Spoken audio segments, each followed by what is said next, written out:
and welcome to your yoga practice. Today we're taking a 20-minute pause to work from the tips of our toes to the top of our head. So this will be a nice flowy flow once we get flowing, and it'll get to all the parts of our body. So we'll do a little bit of everything just to leave you feeling refreshed and ready to take on the day. It won't be super brutal. It'll actually be really yummy.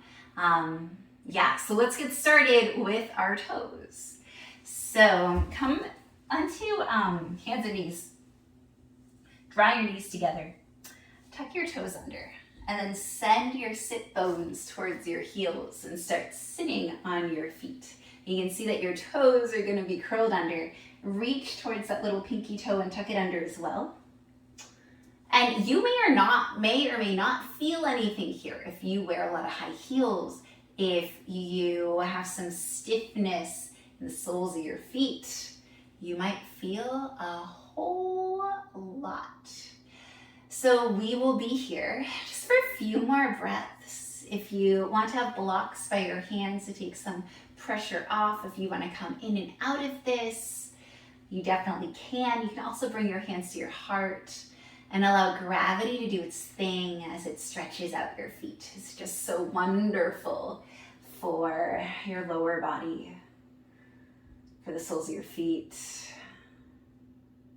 I like to rock a little bit side to side here. All right, second pose for our feet. Come forward through your tabletop, untuck your toes, sit back on your heels, and then bring your hands behind you. You're going to start to sit up, bending at your feet. You'll get a nice stretch at the front of your feet. You can leave your hands on the mat. And if you feel stable, you might not. You can bring one hand to your heart and the other hand to your heart. And you can stay here. And so this is just really good for your ankles, good for your ankle stability and stamina. Drawing your knees together. I do suggest hands on the floor is so good. And you can explore balancing if you want to. We're already getting into our bodies. So good. All right, let's release. Let's come forward into our tabletop position and let's kick out our feet. Even give them a little bit of a shake. Awesome. All right, so before we get into our cat and cows, let's get into the backs of our legs. So reaching the right leg back, settling those toes onto the mat, and then starting to rock back and forth, really bringing that right heel towards the back of your mat, and then coming forward, heel over the toes. And where you're gonna feel this, you probably tell me through the screen, right? You can feel it in your calf muscle a whole lot. And this is just another great place if you have plantar fasciitis or any type of foot pain, this gets into it. So it feels super good. So awesome. Let's go ahead and do the other side. Bringing the right knee to meet the left and then extending the left leg out, descending those left toes and pushing that heel towards the back, but pushing into your hands and then bringing heel over the toes. And going back and forth, lingering wherever it is that you feel more, getting into that calf muscle. And maybe you notice which side of your body you feel a lot more. And work on strengthening the rest of your body while you're here. So really pressing into your hands, drawing belly button towards your spine. So we've done our feet, we've done our calves. Awesome. Okay, let's get into some thighs and glutes here. So extending that right leg back behind you, bending the right knee. The foot looks like it's stomping onto the ceiling, start pulsing up. So now we're getting into that hamstring, strengthening it. We often don't strengthen this muscle. So pressing into the hands, belly button towards the spine. And also getting into the glutes here. And we'll get into the quads in just a moment. All right, extend that right leg behind you. And then step that right foot forward.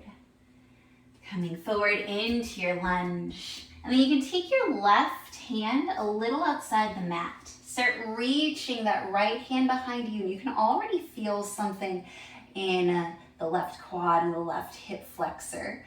If it feels good, start bending that left knee and then reach back towards that left foot. And then either kick the foot into the hand or pull that heel towards your glutes and you'll feel a nice quad stretch. So we usually don't strengthen the hamstrings, even in yoga, and we usually don't stretch out the quads.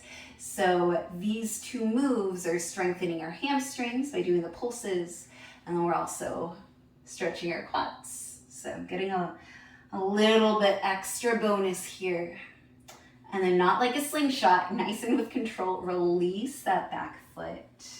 And let's come back into our tabletop position. All right, this time left leg goes back. Bending the left knee. Left foot looks like it's stomping onto the ceiling. Let's take a few pulses. And you notice I'm not counting. I'm just strengthening. A lot of times we do the second side for less time. So I always try to just go until I feel the engagement, until I feel it firing a little bit. And you really feel that left hamstring getting stronger. The glutes also, definitely. All right, so extend that left leg and then step the left foot in between the hands, coming into that lunge. And then walk your right hand to the outside of the mat. Reach your left arm up and back, and then bending the right foot. Maybe you can reach the right foot, either kicking the foot into the hand or taking the foot, that heel towards the glute. Getting a bit of a hamstring stretch, and by a bit, I mean a lot. No matter where you can reach, you'll be feeling that hamstring and the hip flexor. So engaging your core to protect your lower back. And then gently, with control, releasing that back leg, planting your hands down, stepping left knee to meet the right. Start getting into our core through doing some cat-cows. As you inhale, dip the belly down, chin up, chest up, tailbone up. This is your cow pose. Exhale, pushing the ground away, rounding the back, tucking chin to chest, tailbone tucks under. This is your cat pose. Inhaling into your cow. Exhaling into your cat. Let's do one more. Inhaling cow. Exhaling cat. Inhaling back to neutral tabletop. Let's come on to our forearms. Stacking elbows underneath the shoulders so that your forearms are about shoulders width distance apart. And then from here, we're going to step our legs back to get a little bit more core into a forearm plank. So step right leg back, left leg back, coming into your forearm plank. And here, to get rid of any weird imbalances that are going on, really press into your forearms and then think about drawing the rib cage towards your pelvis. And that will usually bring your booty down slightly. Rock your heels over your toes. Hug your glutes together. Hug your core nice and tight. We're not going to be here for that long. I know that this is one of those poses that is just, it's a lot on your brain. Not always a lot on your body, but a lot on your brain. And then from here, we're going to take a dolphin pose. So start walking your feet towards your elbows. And so it looks like a downward facing dog, but our forearms are on the mat, trying to keep those elbows from swaying apart. Pressing into those forearms, so getting into the core, into the upper back now, into the shoulders a bit, and allowing that head to dangle. Hopefully feeling really good here.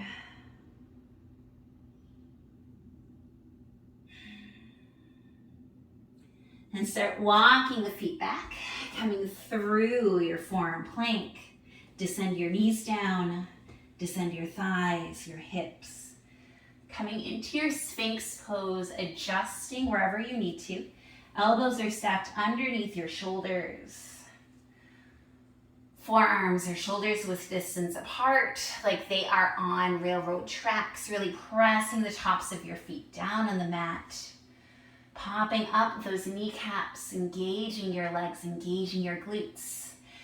Belly button draws in towards the spine. A little bit of a back bend here. A little bit more core work. Awesome. And then let's get into our shoulders. So coming down on your mat. Reach your arms out wide, like you're making the letter T. And then bring your right hand towards your shoulder, tent your hand, bend your right foot and start rolling over the left shoulder. Bringing your right foot to the outside of that left knee and staying here. Or if you feel a little bit more room, you can plant both feet down, almost like you're in a bridge pose. That may or may not feel excellent. Maybe not, right? Yeah. You can definitely be way over here. It's whatever feels good. We're releasing that shoulder. And we just work those shoulders by doing the forearm plank. Lingering here a little bit more, really feeling that shoulder opening, that shoulder stretch. And coming back to your belly. You might not be able to see me as well on the sides, sorry. Extending the right arm towards the right, coming directly from the shoulder.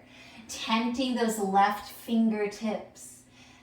Bending the left foot, left knee, and then rolling over that hip. Planting the left toes down. And then if you want to plant both feet down, you can. Whatever opening feels good. You definitely stay in the first version. Getting into your shoulders. So we are flowing, but it's definitely a little bit more stretchy. Just a nice body tune-up from toe all the way to the head. And then rolling back, coming back into your Sphinx pose. Awesome. All right. So from here, let's bring our hands underneath our shoulders. Let's come through tabletop pose.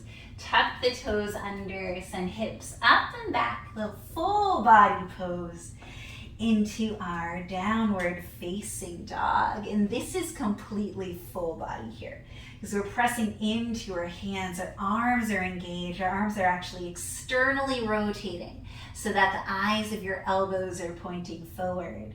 Our core is engaged. Our chest is trying to reach towards your thighs. Our legs are engaged. Our hamstrings are trying to stretch. Our glutes are reaching up towards the ceiling. And you might have to step your feet back slightly to make this work. As you inhale, coming forward through your high plank, really engaging those shoulders. Gaze is forward. Thinking about your neck even lengthening forward. And then on your exhale, pushing back into your downward facing dog. We'll do that 2 more times. Inhaling towards your high plank. Looking forward, lengthening the neck. And then coming back into your downward facing dog. 1 more. As you inhale, coming forward, high plank. As you exhale, going back, downward facing dog. Then on your next inhale, look forward in between the hands. On your next exhale, let's tiptoe towards the front. Have your feet hips width distance apart. Bend your knees, lay your torso down on your thighs. Maybe you grab onto opposite elbows. And then release the neck. Release, release, release, release, release. All right.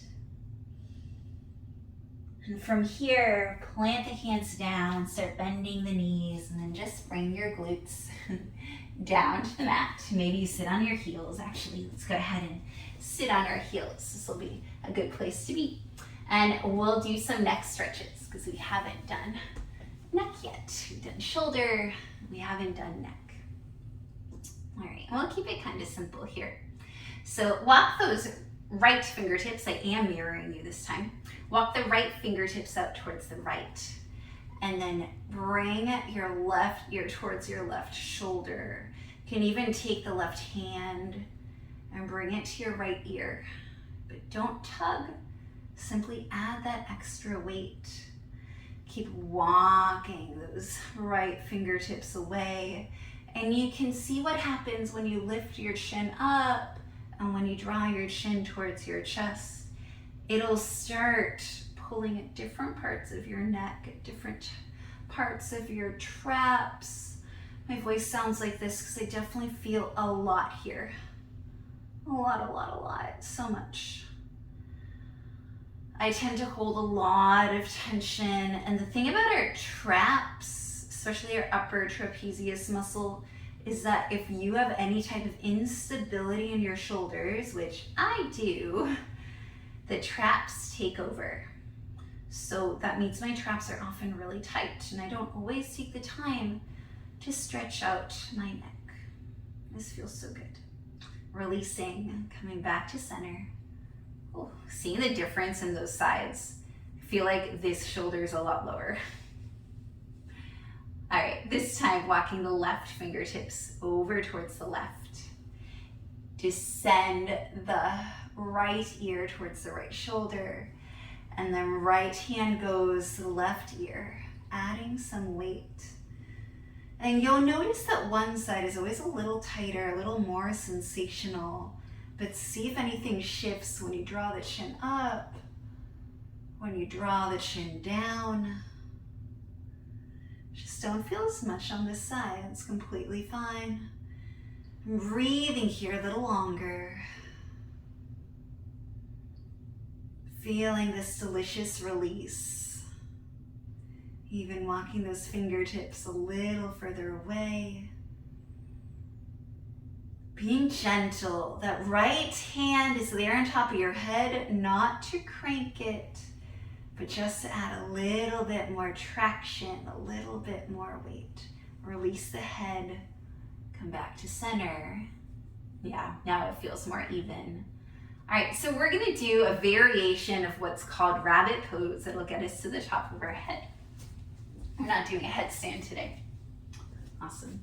So we can be with our feet. Let's untuck your toes. Your hands will be at your feet. And then your crown of your head will come right in front of your knees. And then I want you to think about going forward. And to do that, you're gonna press into your shins, lifting your tailbone up, your hips up, still holding on to your heels, and you roll on to the crown of your head. Let's try that again. So we start on our heels, hold on to your feet.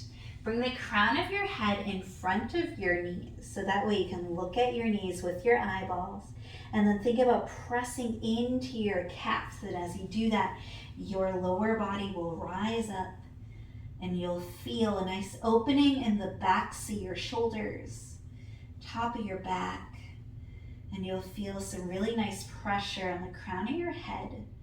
This is rabbit pose. Not everyone's favorite, but I do love the sensation of having pressure on the top of my head. It feels really good. And of course, back up wherever you need to. Belly button comes towards your spine here.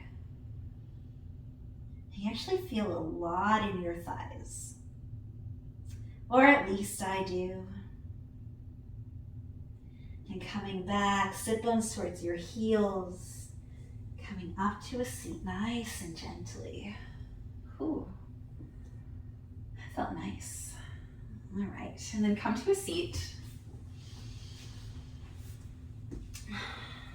And your feet can just stack right underneath your knees, being in a nice, easy seat. If this doesn't feel good, feel free to extend your legs out. Feel free to sit on your heels, to have your shins just parallel the way I often sit. It's up to you. And then have your palms of your hands open on top of your legs, on top of your knees, whatever makes sense, in a gesture of receiving. So we just worked from toes to crown of the head. We worked on our toes, on our fronts of our feet, We worked on our calves, on our hamstrings, on our thighs. We worked on our glutes, on our core, on our back, on our shoulders. We worked on our neck, on the crown of our head. We went from toes all the way to the crown of our head. I hope that you enjoyed that tune-up and that you're ready to take on the rest of your day, whatever it brings. Thank you so much for joining me today. Bye.